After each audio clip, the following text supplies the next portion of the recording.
The Haram Love. This is a story of an unacceptable or forbidden love affair resulting from racist motives between a Sudanese Arab girl and a black African boy from South Sudan. It was written in English and translated to Arabic by Dr. A. Ahmed. Copyrights. All rights are reserved. No part of this book may be reproduced, stored, retrieval system, or transmitted in any form or by any means without the prior written permission of the author, except by a reviewer who may extract brief passages for the review for printing in a general magazine, a school journal, or a university article. All characters in this novel are fictitious, and any resemblance to real people, living or dead, is purely coincidental. Chapter 6. An Arab girl is in trouble in a strange land. The penniless and homeless girl, Ihsan Salah al-Junaid, stood in front of the train at the railway station in Port Sudan City. She is tired and exhausted from the long journey she traveled for 14 hours without food and money. She is hungry and thirsty. She could barely see the people around her. Her vision is blinded by hot tears, and her heart is frightened by the harsh reality of her desperate situation. She lost her way before she could walk a few steps from the long train. She has nothing to claim as her luggage except her clothes and the shoes she wears on her body and feet. She does not know anyone in the cosmopolitan city, which is the second largest city in Sudan after Khartoum. She does not know where to go and to whom to go. She lost hope in life before she could understand life. Ehsan sat on a wooden bench and waited. She did not wait for anyone and did not expect anything. She knew that only death could save her from her desperate situation. She guessed what would happen to her if she dared to leave that station. She will become a homeless girl on the streets. Even the streets won't keep her down for long. Those who pick her up of the streets in their cars won't keep her for more than a few hours. And when they satisfy their lust for her sexy young body, they will take her back to the streets. Who would be interested in keeping a homeless girl picked up off the street? Which Muslim family would agree to shelter a girl who came from nowhere? When the streets tear of her, Ihsan knows where to stay next.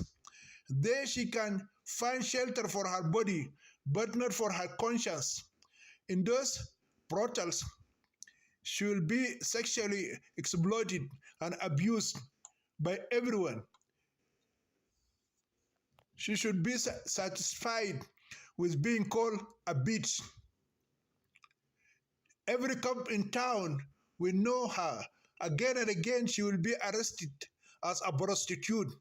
She will turn into a commodity for sale to men. Then she will be devoid of shame. She will smoke cigarettes, drink alcohol, and take drugs.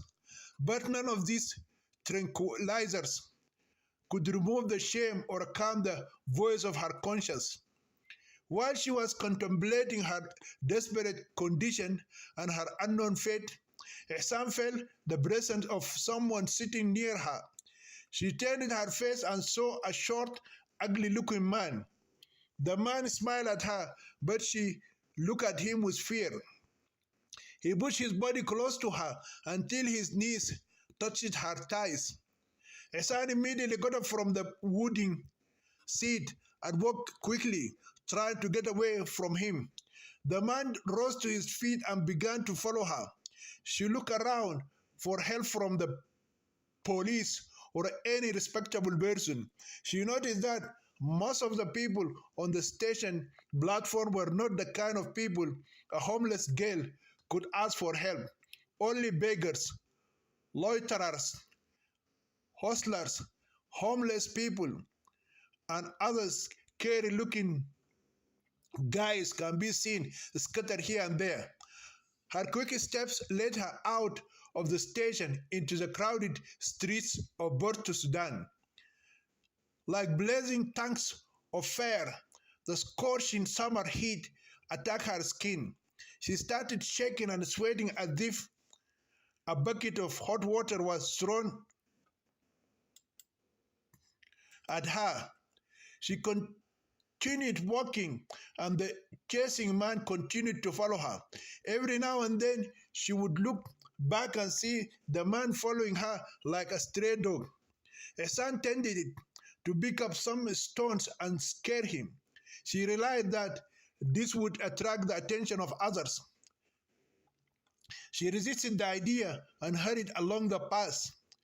The stalker quickened his steps and began to approach her. She gathered her strength and walked faster. Her walk turned it into a joke. The man started running too. Her fear made her run away from her pursuer as if a monster demon was chasing her with his horn on his square head. The ugly man chased after her at full speed. Hassan found herself running on a path with fewer people. People wear dirty clothes and their dirty hair covers their heads like wild trees in the jungle. They are a branch of the Bija tribes, which foreigners call Fuzzy Wuzzy people. They are from the Hadandawa tribe in eastern Sudan. Hassan stopped and spoke to them in Arabic. She discovered that these Bija people do not understand her language. They gathered around her like savages in the forest who had never seen a civilized girl and began to stare at her. She then saw the stalking man, the short, ugly guy, standing behind her. He put his hands around her waist and spoke to the people in their language. Hassan somehow bullied her body out of his grip and faced him angrily. The man grabbed her from the front again as if he wanted it to hug her and rape her in front of everyone in broad daylight. She struggled to free herself from his strong grip. When she was unable to free her body from him, she began screaming for help. People started laughing and pointing their fingers at her. Hassan was astonished by people's ridiculous reactions. She expected them to save her before the ugly man raped her in front of their eyes. One of these people stopped a taxi. The ugly man started it, dragging her toward the cabin door. Two men from the crowd helped the man drag Hassan into the taxi. The taxi driver came out and spoke to the man in Arabic. Wait a minute. Please, before you take this girl into my taxi, tell me what she is to you. She is my sister. I found her at the railway station. She was planning to run away with a man she described as her lover. The taxi driver looked suspiciously at the man. He noticed that there was a big difference between the short, ugly guy and the pretty girl. She's a white Arab girl and he's an ugly black man from the Bija tribe. Okay, get her in, said the taxi driver. The bad man and the two other people forced Ihsan into the back seat. Then the stalker rushed over and sat next to her, put his hand around her mouth and closed it. His other hand was holding Ihsan's hands for fear that she would slap him or strangle him. He struggled violently to free herself from his strong grip, but she couldn't. She is sweating profusely and her heart is beating fast. She couldn't believe her mind with the reality she saw with her eyes. How could she so quickly fall into such a sinister plot to kidnap and rape in broad daylight? Will the ugly man and the taxi driver rape her together? Will they expel her after they raped her? Or will they kill her to hide their heinous crime. These questions were worrying Hassan's mind while the taxi was speeding away. As her mind desperately tried to find an escape from the kidnapping and rape, she heard the man and the driver started screaming at each other. I told you to take us to the Kilo area. Why did you change direction? And now you are heading towards the other side. The man shouted it. The driver shouted it back. If this girl is your sister, you have to prove it to the police station. What do you mean, driver?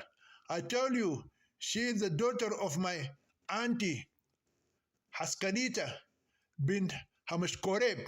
She is related to me through my late aunt Haskanita. Tell this story to the police officer. I personally work as a confidential informant in the Port Sudan Police Department. The kidnapper found himself in a dangerous situation. He could not do anything to prevent the cabby from taking him to the police station. By then he saw that the taxi had entered the main street. Many people were standing on both sides of the street. Please, sir, stop the taxi and let me down. You can take this sweet girl for yourself and have fun with her for free. I'm willing to pay your fare. I don't want your money, you evil con man. You must pay the price for trying to kidnap and rape an innocent Arab girl like this. A few minutes later, the taxi stopped in front of the police station. The driver opened the door and violently removed from his car the stalking man who attacked it and kidnapped the innocent girl. Two policemen joined the driver and dragged the criminal out. They started punching his face and body with slaps and kicks. They spat on his ugly face and kicked his short body with their heavy police boots until he almost lost consciousness. They dragged his semi-conscious body into their confinement room. An hour later, Ehsan was interrogated by a senior police officer. What is your name? The police officer asked. My name is Ehsan Salah al-Junaid. How did you fall victim to your kidnapper? I'm from Kassala City. I came to visit my relatives in Port Sudan City. While I was waiting for my relatives to come to pick me up from the railway station, this bad man approached me. I moved away from him, but he followed me everywhere I went. When I ran out of the station, he ran after me. Then he caught me and told the people that I was his sister. I had never known him or seen him before. He would have kidnapped, raped, and killed me if the taxi driver had not saved me from him. Do you have your relative's address? Yes, sir. This is my relative's address. Ihsan then gave the card to the senior police officer. The officer read the address and asked Ihsan, do you have a police officer among your relatives? Yes, sir. He works as a senior official on Sudanese railway station trains, and his name is Police Officer Khalid Muhammad Yahya. Sergeant Ali Umar, please take this good Arab girl to the address in the police car immediately. Chapter 7. The Fairy Mermaid of the Red Sea. Police Officer Khalid Muhammad Yahya spends more time on the train of Wadi than he does with his family in Port Sudan City. He is married to his cousin known as Salwa. Their marriage is a marriage of love. There was no opposition from their families because they were both Arabs and Muslims. Being relatives and from the same tribe, their love affair was approved by everyone, and they were happily united in a halal Islamic marriage. It has been 3 years since they got married. They enjoyed those years. The bride, Salwa, was transferred from her parents' home to her husband's house 3 days after their wedding. She now lives with her mother-in-law, called Aunt Khadija. Salwa and Khadija love each other just like a mother and a daughter. The only joy missing in that happy married life is having a child. However, neither Khalid nor Salwa complain about this. Even the mother-in-law Khadija did not accuse her son's life partner of being a barren, childless wife. She always told Salwa that children are God's gift and He gives them in His time. For this reason, she prevented her son from visiting the doctor to find out who among the couple was suffering from infertility. Khalid accepted his mother's advice and waited for God's miracle. Besides being a loving wife, Salwa is a very hard-working daughter-in-law. She does all the housework herself. Her mother-in-law Khadija complained a lot about this. She always asks Salwa to rest and gives her a chance to help with the housework. The daughter-in-law often resists such a request and does everything on her own. For this reason, Khadija looked at Salwa as a great blessing from God. She bragged among neighbors and relatives about the kindness of the wife of her only son, Khalid, whom she gave birth to before she lost her late husband, Haj Muhammad Yahya, who passed away after a long struggle with cancer. Husband Khalid also always praised the love and kindness of his wife Salwa and told his friends about her good behavior toward his mother. Whenever he returns home, he brings a valuable gift to his beloved wife, usually a piece of jewelry. He often brought her expensive dresses and shoes. He often takes her out of the house sightseeing in Port Sudan City wherever he has time to do. And they do that on the Red Sea voyage. Days pass beautifully and wonderfully between the mother-in-law Khadija and the daughter-in-law Salwa until one day a strange gale comes to their house. It was one summer evening when the unexpected visiting gale came to them. The two women had just finished their dinner and the last prayer of the day. The two women had just finished their dinner, performed the last prayers of the day, and went to bed to sleep. Because inside the rooms the weather was very hot, they kept their beds in the house compound.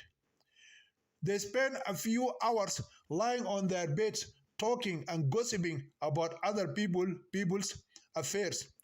This is the happiest time for Khadija and Salwa. They love to stare at the stars on the sky and gossip about others. One dark evening, a soft knock on their outside door disturbed that wonderful time. The two women wondered who would visit them so late in the day.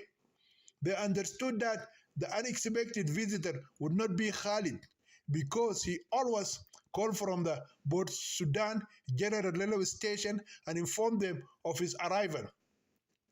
Wife Salwa wanted it to open the door, but her mother-in-law Khadija stopped her. My good daughter, please do not open the door. We are women and we are alone. Let me call our neighbor, Haj Hamid, and ask him to know who the stranger standing in front of our outer door is. Then the wise mother called Haj Hamid and asked him to find out who the visitor standing outside was. It took Haj Hamid 15 minutes to get dressed, carry his big stick, and call his huge dog Jamdun. He carefully opened his door and came out with his monster dog, which was the size of a lion. His ferocious dog, Jamdun, made a loud noise and frightened the strange girl to death. The guest girl started screaming at the top of her voice and was afraid that the guard dog would eat her alive if it were not for Hamid's intervention. All the neighbors came out of their homes to see the intruding girl. They all carried sticks, whips, swords, axes, and stones, and were accompanied by their angry dogs and their frightened children.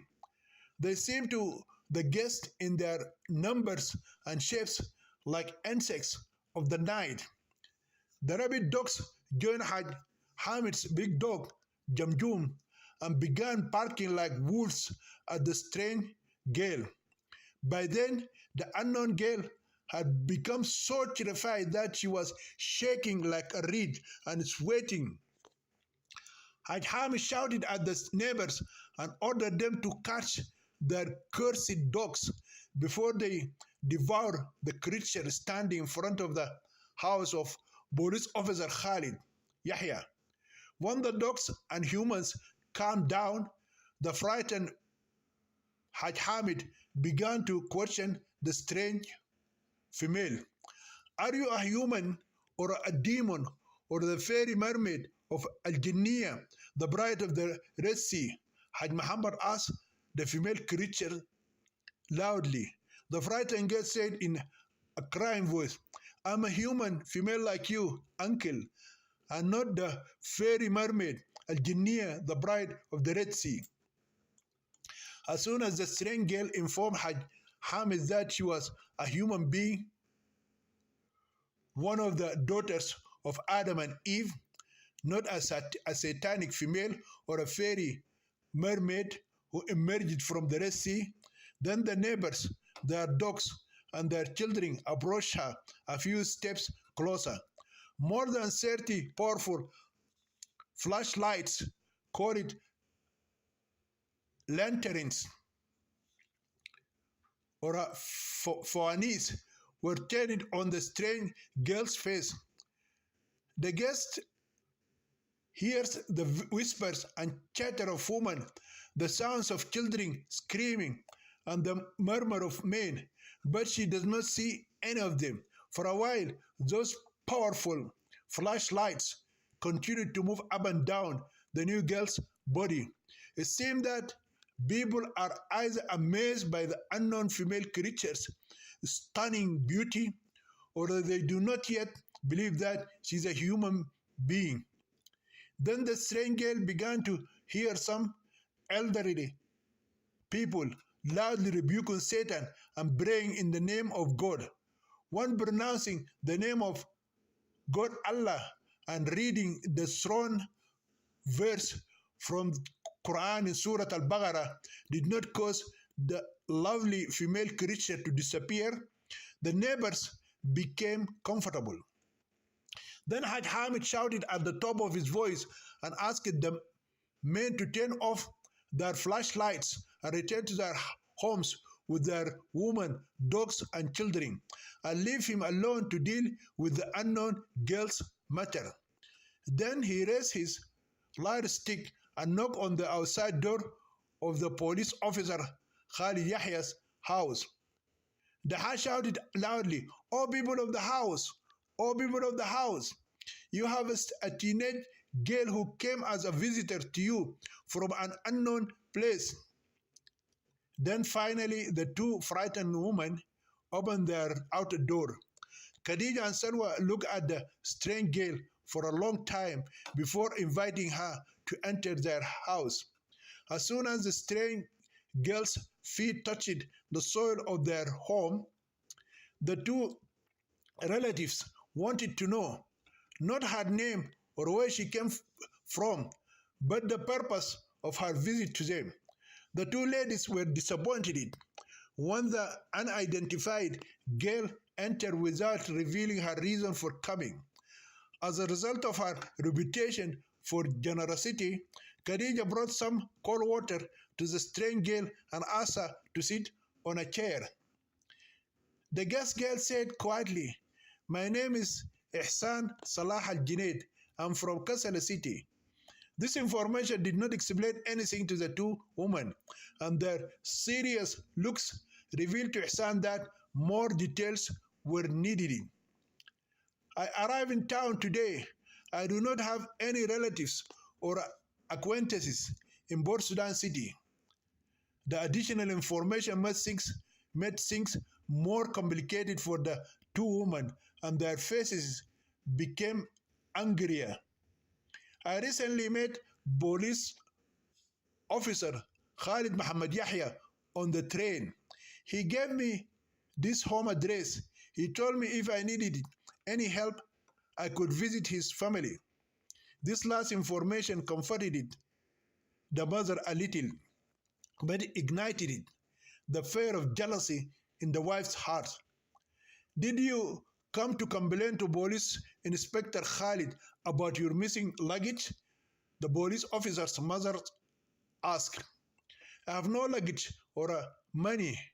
Khalid is the one who bought me a ticket. Which ticket? My train ticket from Kassala to Port Sudan. Then what happened to you after that? When I arrived at the railway station in Port Sudan City, I ran into trouble with a bad man. He tried to kidnap, rape, and kill me. But a taxi driver working as a secret police informant saved me from him. Police officer Khalid may not return home for several days. Salwa and I have no knowledge of the law, so we cannot help you solve your problem with that bad guy. I know that, Auntie. I didn't expect you to help me this way. I told you that I have no money, shelter, relatives, or any connections in this city. Why did you come to Port Sudan City alone if you had no money or relatives? Wife Salwa asked seriously. Before answering her question, Ihsan raised her head and looked at Salwa. Her eyes made a dangerous and suspicious face. I quarreled my useless brother Hussein. He wanted it to force me to marry his drunk friend. I lost my father and mother when I was young. This means that you fled your home and your city, and also from your guardian, your brother. Salwa said angrily. Yes, that is right, sister. Did Khalid know that you fled your home and country and city and came to a city where you have neither a relative nor a lover? No, I never told him anything about my life. Without trying to find out whether you had committed a crime or a disgrace, my husband, Officer Khalid, gave his address in this city and asked you to come and meet his family. I have not committed any crime, nor did I fall into any disgrace. How old are you? I'm 17 years old.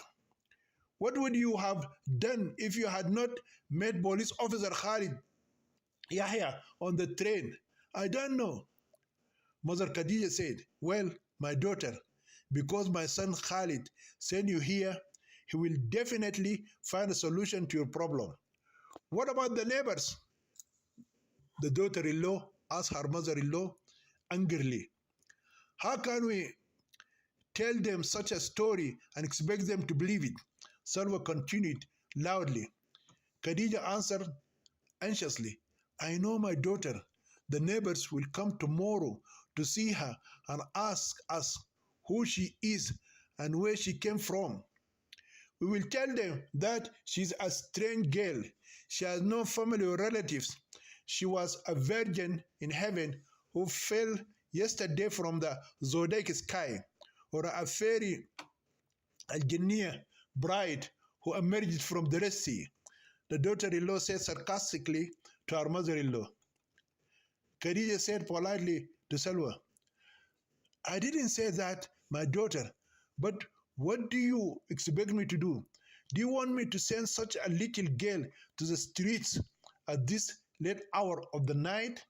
I know that it is a problem and it has fallen on our heads.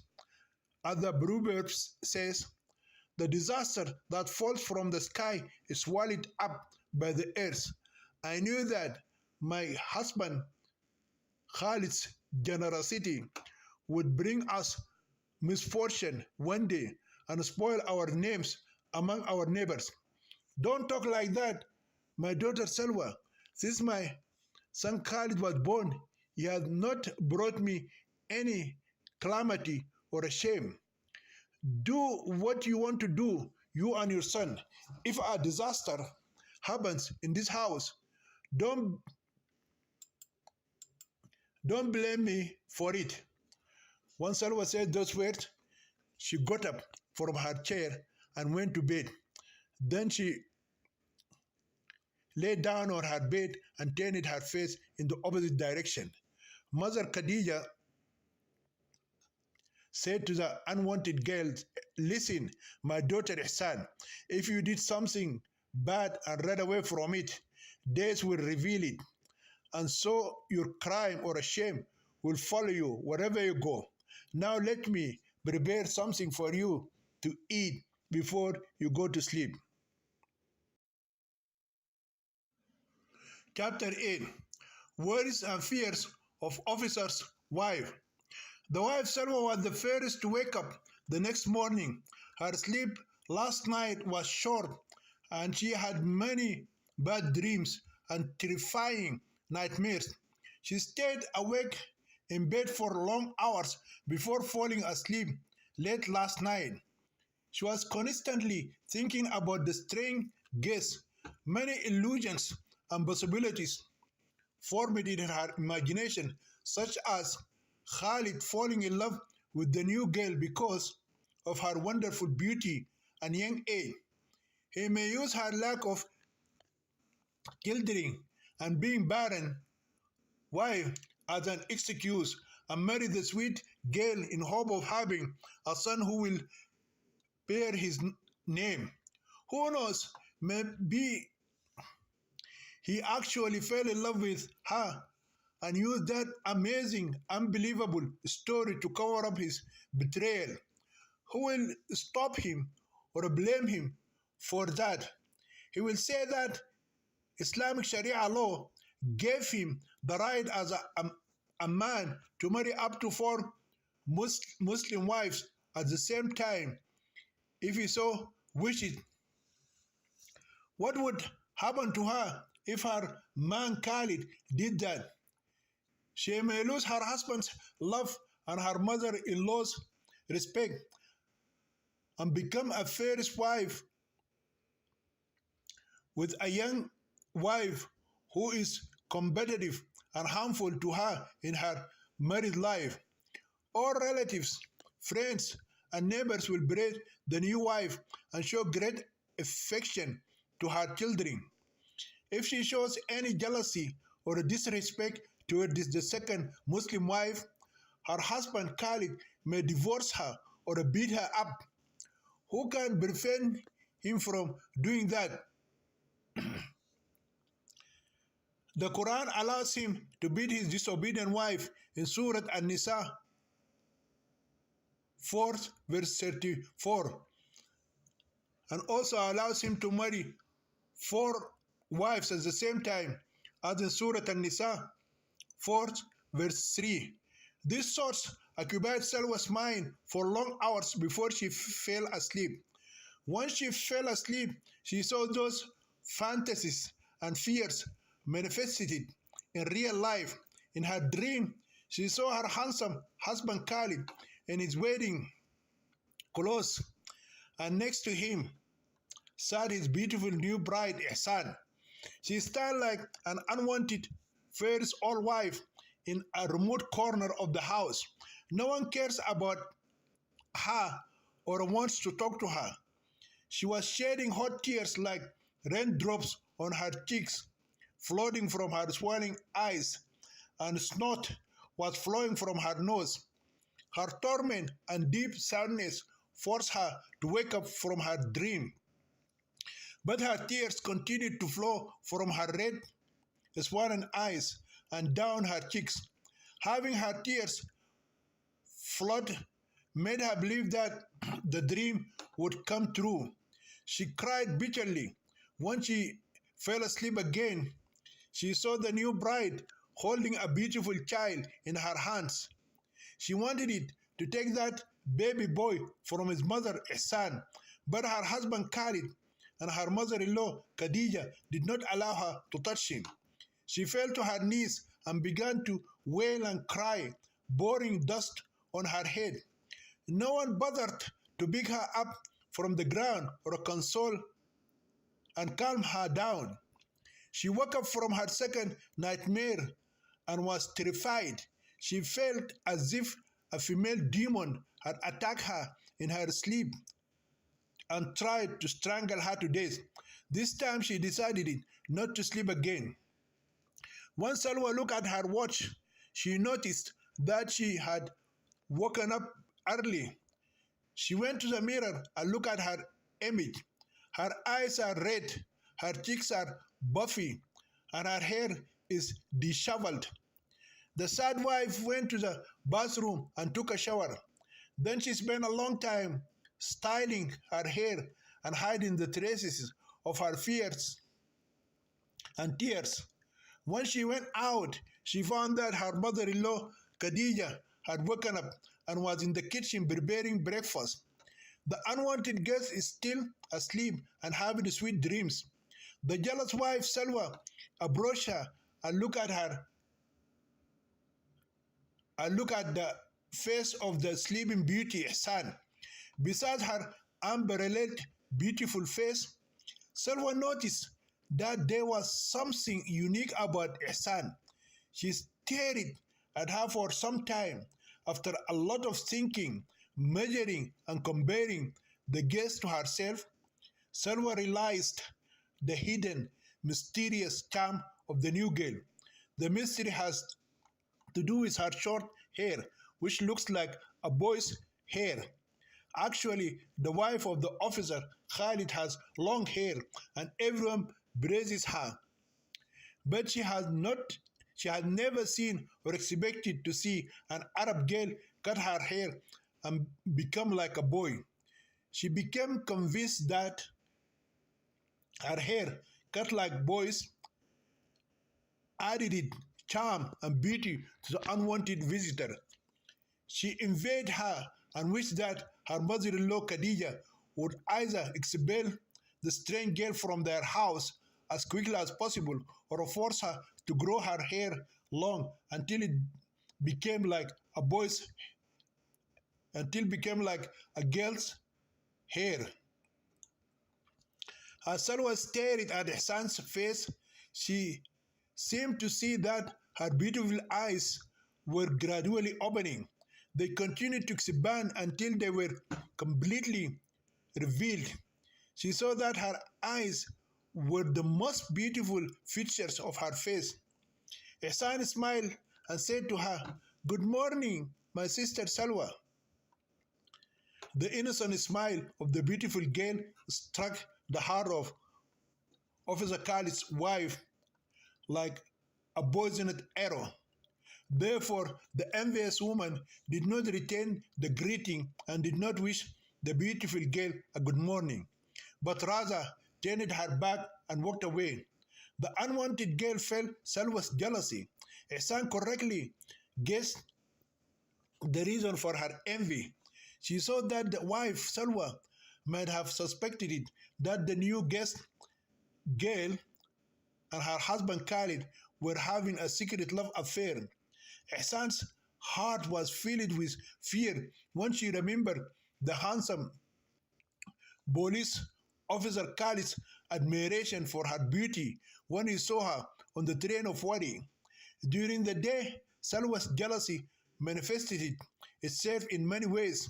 The mother-in-law, Khadija, also realized the difference in her daughter-in-law's behavior today and guessed the reason. So she decided to tell her son about it and ask him to find a solution for the new girl. Her main fear is that Salwa will demand to live in a different house if the visiting girl decides to stay permanently. On that day, many neighbors came to visit Khadija and Salwa. In fact, the main purpose of their visits is to see the new girl and find out who is she. Khadija told everyone that Ihsan was her relative who lived in Kassala city. She lost her parents and was orphaned when she was a little girl. She was brought up by her older brother Hussein. Her brother is a drunkard, addicted to alcohol and drugs, and useless. His excessive drinking habit made life difficult for his teenage sister Ihsan. So she wished she didn't live with him. He has many bad friends who often come to drink alcohol and do drugs with him at his house. Many times, those drunkards tried to rape Ihsan or sexually harass her. Some of them had repeatedly harassed and attempted to rape her when her brother became drunk. If she had not screamed and called out to the neighbors every time she was physically attacked, they might have gang raped her. In addition, her useless brother wanted it to marry her to one of these impostors, but she threatened to burn herself. One police officer, Khalid, visited them recently in Kassala city. Hassan told him about her serious problems and asked him to take her to his wife and mother and live with them in Port Sudan city until her bad brother could mend his evil ways. All the neighboring women believed the tragic story of the beautiful teenage guest Ihsan, which was told to them by her alleged relative Hajja Khadija. A week later, police officer Khalid Muhammad Yahya came to his house. He was very happy when he found the purebred Arab girl Ihsan Salah al-Junaid in his house. He encouraged his mother and his wife to treat her as a daughter and sister. The jealous wife's fears and worries were allayed when she could not see anything to confirm her suspicions. During his second visit, more than a month later, the wife, Salwa, was convinced of the loyalty of her husband, Khalid, and the innocence of the guest girl, Ihsan. Chapter 9. The beautiful new girl is dancing at a wedding party. There is nothing that is more exciting, fun, and brings people together in Sudan than a wedding.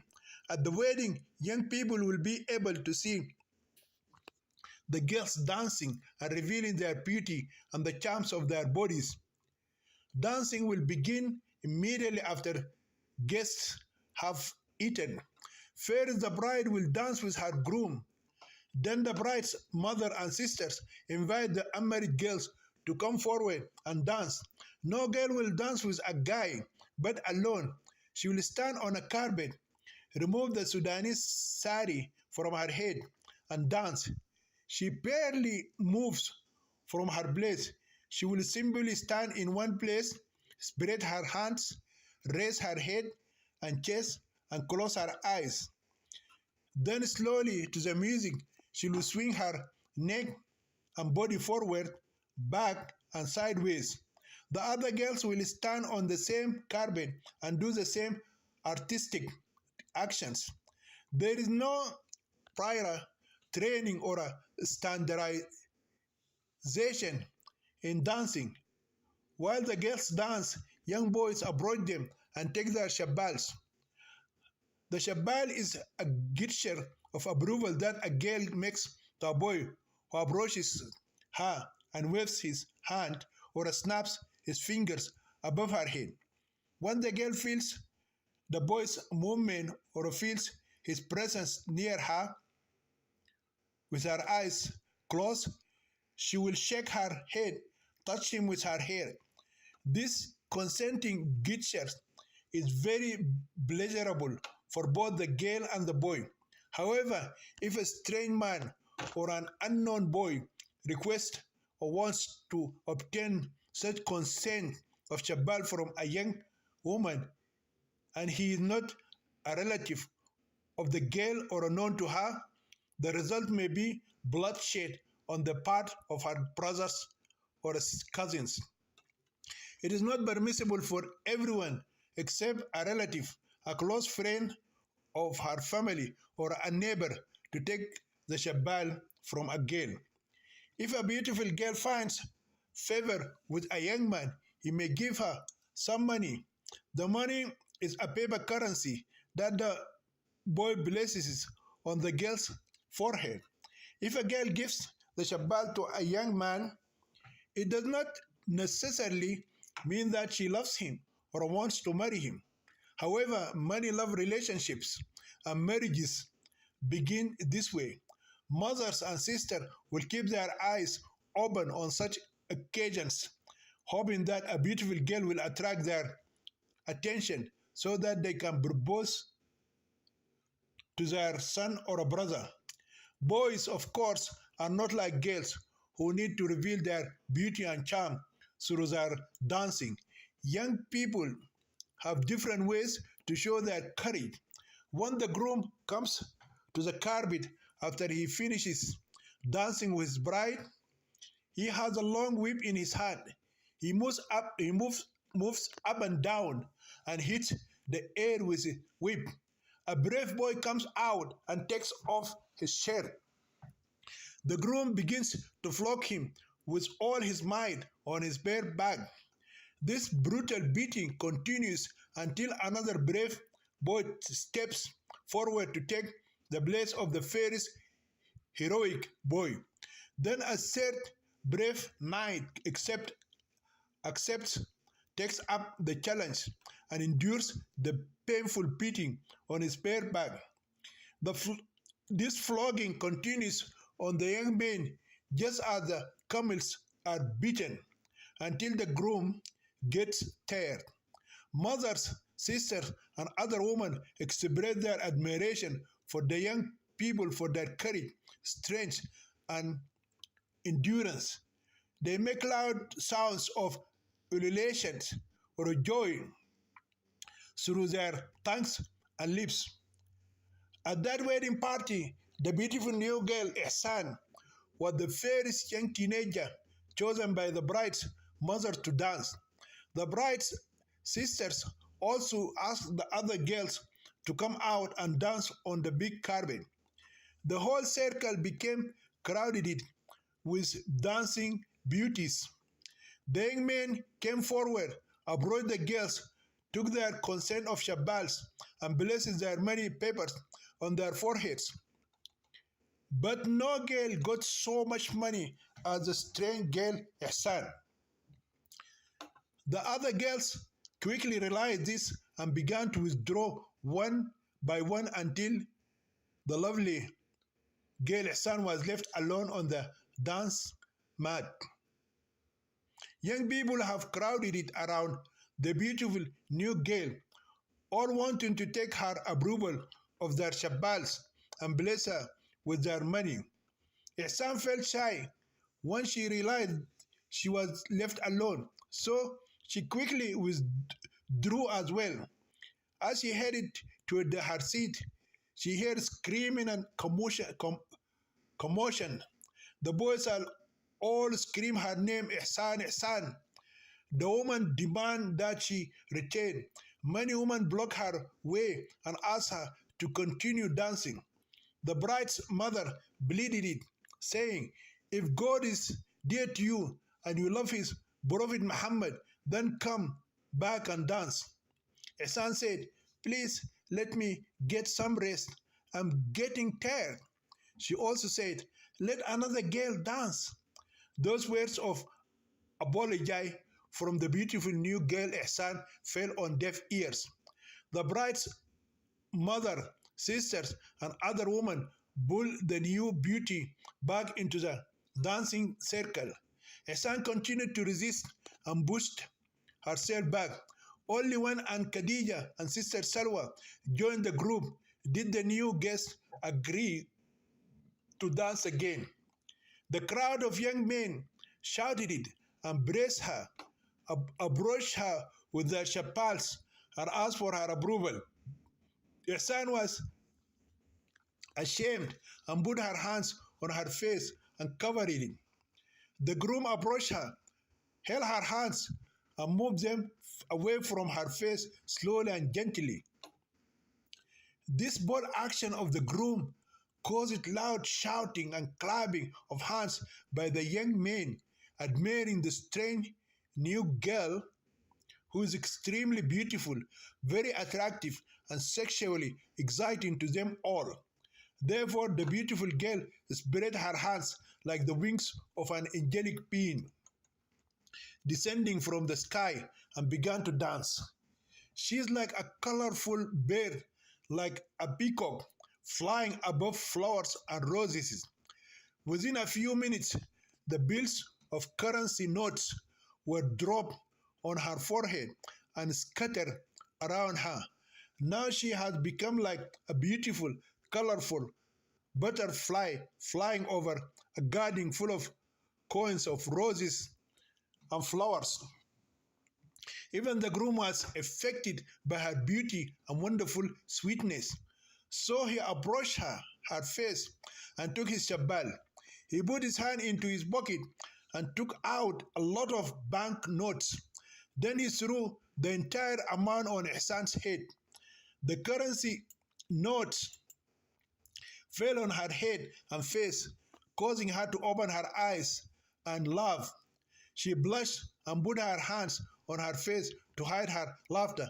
Then she sat on the carpet on her feet. The groom quickly approached her, put his hands around her waist, and lifted her up as if she were his bride who had scored a goal against him. People were so moved by the groom's action that they cried out their emotions. Ihsan resumed her dancing. Everyone claps their hands and sings. The women are ululating, the girls are clapping, the young men are cheering, and the children are screaming with joy. Ihsan's beautiful body sways in the air.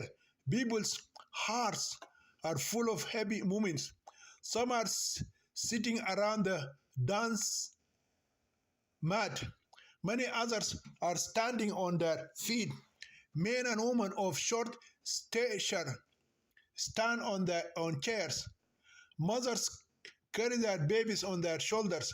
Young people are getting closer and closer to the side beauty of the new girl.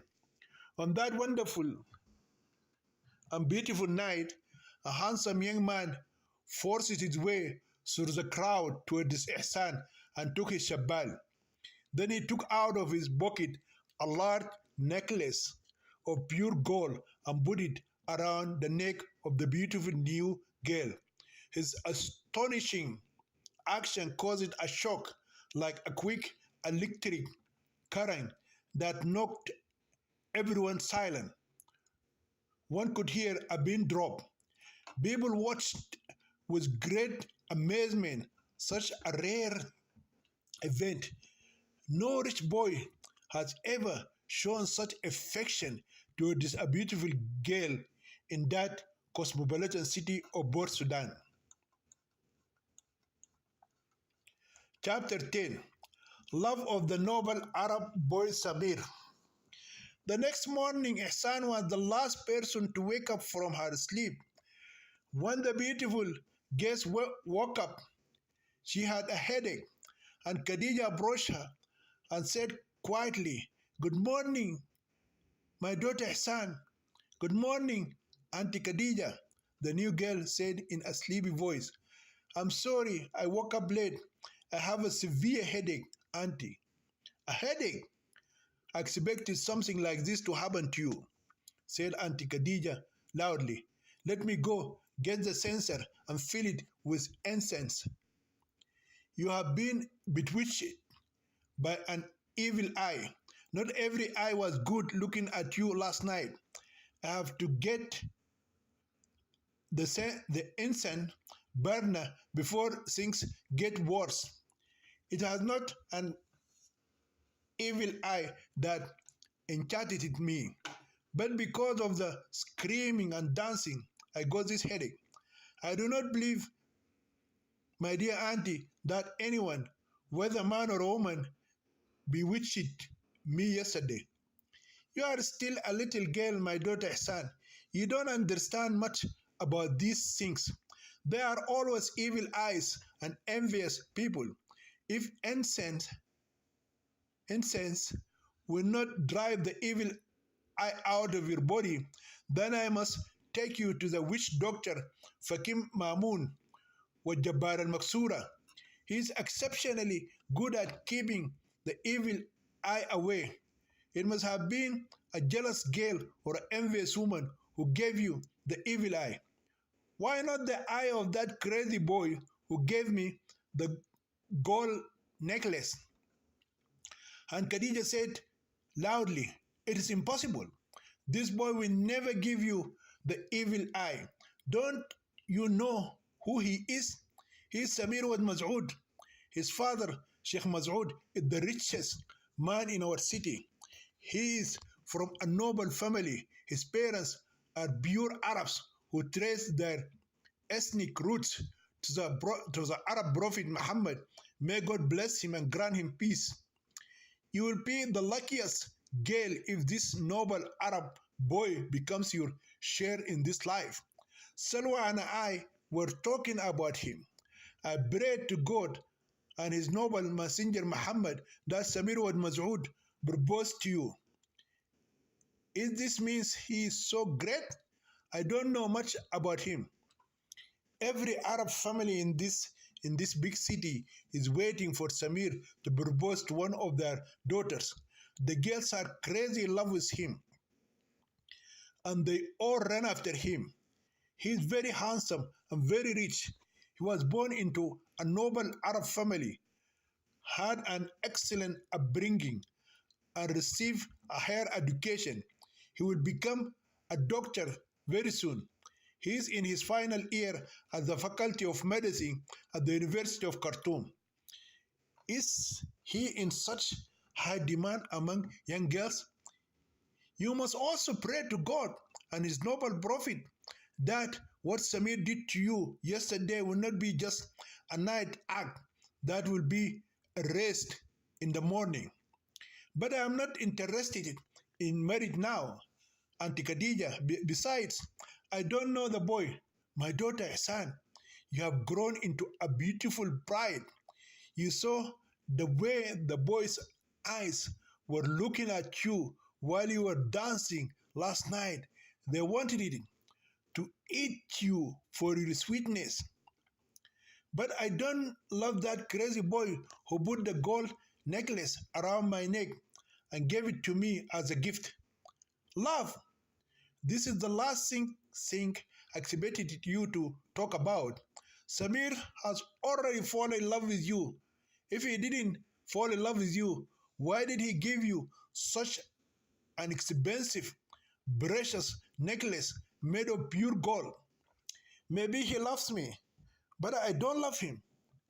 He's a handsome boy, very polite and well disciplined, from a rich, kind, and noble Arab family, highly educated. What do you want, my daughter Ihsan, for your life partner to be more than that? Okay, and Khadija, if he comes and asks for my hand in marriage, I will think about it. These kind of words brought joy to my heart. Now let me go and get the burner and incense before the evil eye spreads to the rest of your young, delicate body. Ihsan already felt relief from her headache, but she wanted it, Auntie Khadija, to pamper her a little more. In addition, she needed more time in bed to think more about what they discussed. She learns that the noble Arab boy, Samir, loves her and that he may try to push the matter further. She told Salwa that she was in love relationship with another young man from her previous life. Salwa encouraged her to write to him. She sent 3 messages but received no response from her boyfriend. 3 months later, Salwa told Ihsan that the boy either did not receive her mail or was not interested in her anymore because she left her city with no intention of returning. There was no way to communicate with her boyfriend except through writing. When the correspondence did not work, that emotional door was closed in her face. However, her love for that first boyfriend remained in her heart. No matter what happened to her, she concluded that she would continue to keep his love in her heart. Ihsan's train of thought was interrupted when she saw Khadija and Salwa rushing into her room. Cheerful, white smiles adorned their faces. Happy Aunt Khadija holds an incense burner in her hand and spreads white smoke everywhere, while the happy sister Salwa places her middle fingers between her lips and ululates joyfully with her mouth and tongue. Hurry up, my beloved daughter, Ihsan, get up.